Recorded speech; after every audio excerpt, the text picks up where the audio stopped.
값비싼 내시경을 시행하지 않더라도 몸 건강 상태를 확인할 수 물을 많이 마시는 게 제일 중요하다고 말씀을 드립니다. 저는 이제 커피를 좋아하는데 물 대신에 커피로 외국을 갔다 여행을 갔다 오신 분들이 변비가 되게 심해지세요.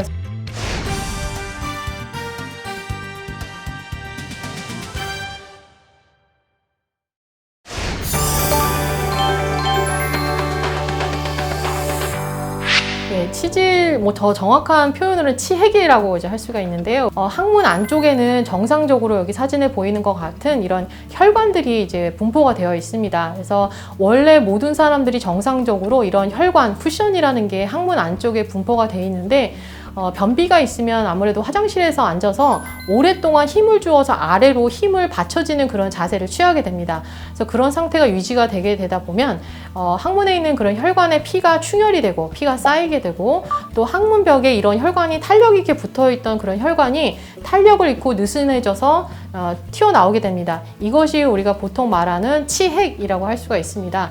따라서 치핵은 항문의 혈관에 생긴 병이기 때문에 더러운 게 아니라 깨끗한 곳에 생긴 병이라고 생각할 수 있습니다.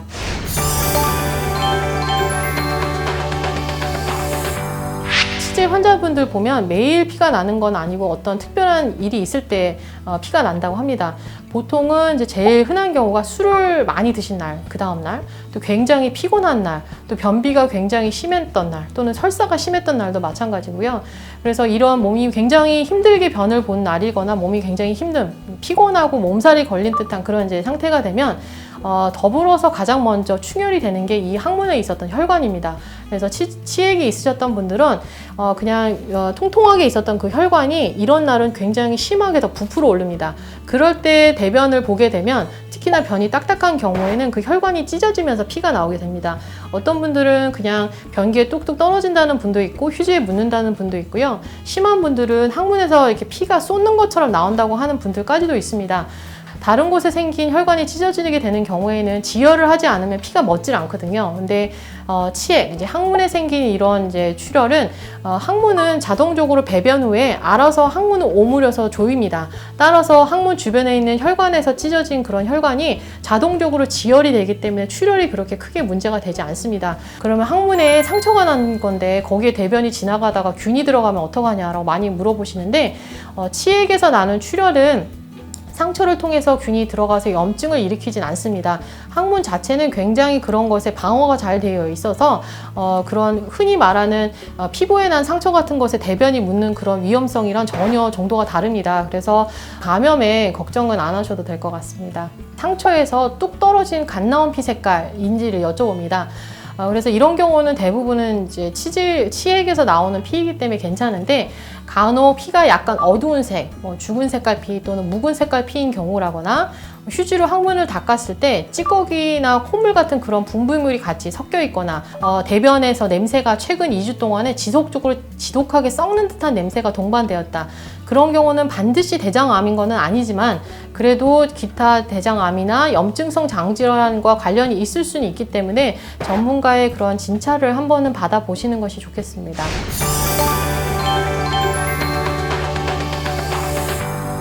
치핵을 가지고 계신 분들이 가장 궁금해 하시는 게 치핵을 수술하지 않고 계속 놔두면 이게 암이 되는 건 아니냐라는 질문을 많이 하십니다. 현재까지의 연구에 의하면 치핵이 암이 된다는 증거는 아직까지 없습니다. 다만 치핵이 있을 때 나타나는 증상이 대장암의 증상과 굉장히 유사하기 때문에 이것이 암으로 인해서 발생한 증상인지 치핵으로 인해서 발생한 증상인지를 감별하는 것이 필요합니다. 그래서 저희가 보통 치핵 환자가 오는 경우에 꼭 대장 내시경을 권유를 하는 그런 기준이 있습니다. 예를 들어서 40세 이후에 처음으로 치핵이 발생을 했는데 이전에 대장 내시경을 한 번도 한 적이 없는 경우 대장 내시경을 권유를 드리고요. 치핵이 있으면서 이상하게 다른 원인이 없는데 빈혈도 동반된 경우, 그러한 경우에는 대장 내시경을 권유를 드립니다.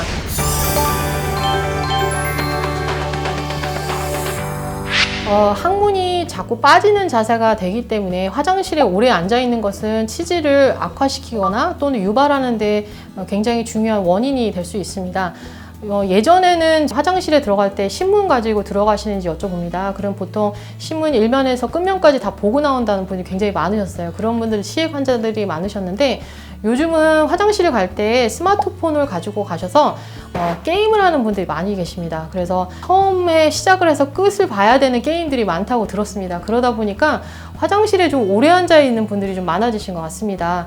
그래서 이제 저희가 치액이 좀 악화돼서 수술을 하게 될 수도 있기 때문에 일단 볼일 보는 일은 끝나면 바로 나오는 게 중요하고요. 또 한 가지는 변을 꼭 정해진 시간에 꼭 그때 봐야 된다고 생각하는 분들이 계세요. 그런 분들은 변이가 있어서 화장실을 가는 게 아니라 변이가 있을 때까지 화장실에 가서 기다리시거든요. 그런 분들은 마찬가지로 항문이 빠지는 제세가 좀 유지가 되기 때문에 그런 분들도 변이가 있을 때 가셔서 변을 딱 보고 바로 나오시는 게 제일 이상적이라고 생각이 듭니다.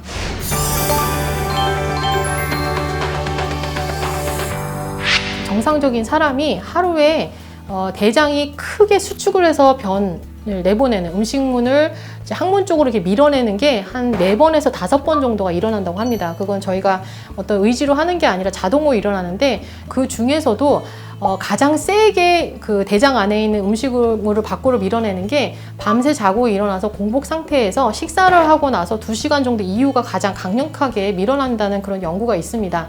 그런데 이제 문제가 뭐냐면 아침에 일어나서 아침밥을 먹고 나서 2시간 이후에 변을 보려고 하면 이미 출근 시간이 넘어버린 거죠. 그러다 보니까 대변을 볼 수 있는 그런 타이밍을 놓치게 됩니다.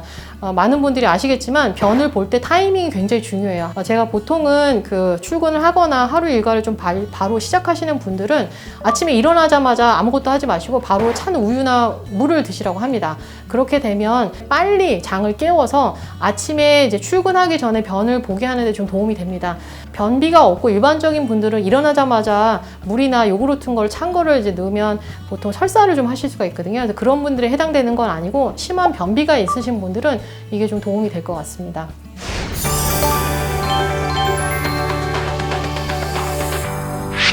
모든 변비약이 내성을 키우는 것은 아닙니다.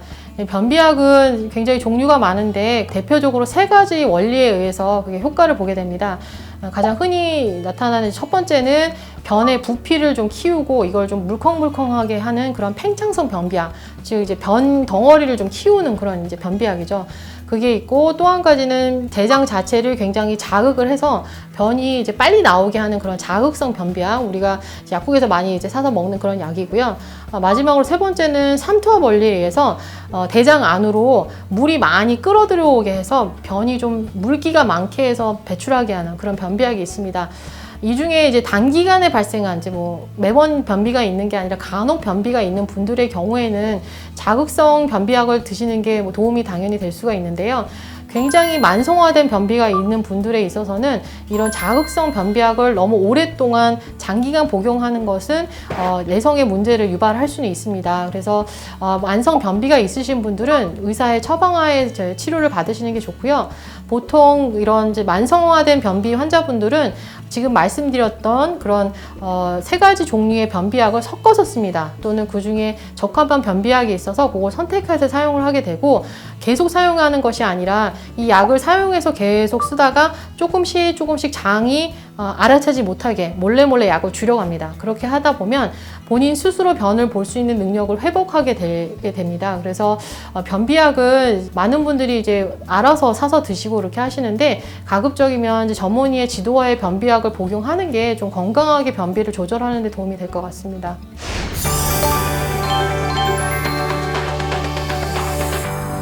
일주일 이상 변을 못 봐서 막 배가 그 변으로 가득 차서 볼록 튀어나와서 오시는 분들, 그런 분들은 관장을 해서 일단 변을 비워주고 그 다음에 약을 처방을 합니다. 또한 이제 굉장히 오랫동안 침대에 누워 계신 그런 이제 환자분들 같은 경우에는 스스로 그 변을 밀어낼 수 있는 힘이 없기 때문에 관장을 이제 권유를 드립니다. 그런데 어떤 분들 같은 경우에는 하루에 한 번은 꼭 변을 봐야 된다는 그런 이제 강박적인 그런 생활 습관 때문에, 그래서 그런 분들이 약을 복용하는 게 아니라 그냥 간편하게 관장을 통해서 변을 보는 분들이 계세요. 저희 환자분들 중에서도 저한테 오기 전까지 거의 몇 년 동안 매일과 같이 관장약으로 변을 보셨던 분들이 계십니다. 이런 분들 같은 경우에는 장이 스스로 이렇게 운동을 해서 변을 짜줘야 되는데 이미 관장약으로 밑에서 자극을 해서 변을 빼내주기 때문에 본인이 할 일이 없습니다. 그렇게 되면 이제 의존성이 생기게 되고 관장약 자체가 항문 근육이라든지 항문 점막에 어떤 영향을 줄 수가 있습니다. 이제 탄력을 일으거나 염증성 변화가 일으킬 수도 있기 때문에 과도하게 그런 관장약을 사용하는 것은 좀 지양하시는 게 좋을 것 같고요. 반복되는 이야기지만 발변에 관련된 약을 사용하실 때는 꼭 의사의 지도하에 사용을 하시는 것이 좋을 것 같습니다.